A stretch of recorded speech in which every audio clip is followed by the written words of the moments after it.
আজকে আমরা তেলিয়ামুড়াতে আমরা গোপন সূত্রের ভিত্তিতে আমরা অভিযান চালাই। তেলিয়ামুড়ার মধ্যে লাল টিলা এবং ইচারবিল, এবং ওইখানে আমাদের যিনি সাব ডিভিশনাল কন্ট্রোলার ফুড আছেন এবং চিফ ইন্সপেক্টর সাহেব আছেন, ওনাদের দক্ষ পরিচালনা এবং সুদৃঢ় ইনফরমেশনের ভিত্তিতে আমিও ওনাদের সঙ্গে ছিলাম। তো আমরা খুব সাকসেসফুলি আজকে আমরা 16টি সিলিন্ডার আমরা আজকে বাজেয়াপ্ত করতে পেরেছি।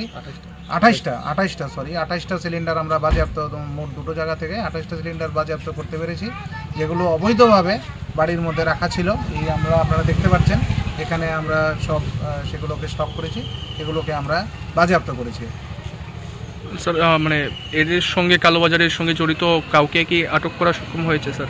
আমরা ওদের বিরুদ্ধে আইনগত যথাযোগ্য ব্যবস্থা আমরা নেব, এটা পরবর্তী পর্যায়ে হবে। এই মুহূর্তে আমরা যে 28টা সিলিন্ডার আছে সেগুলো আমরা অবৈধভাবে যেগুলো বাড়িতে মজুত করা রাখা ছিল সেগুলো আমরা বাজেয়াপ্ত করেছি।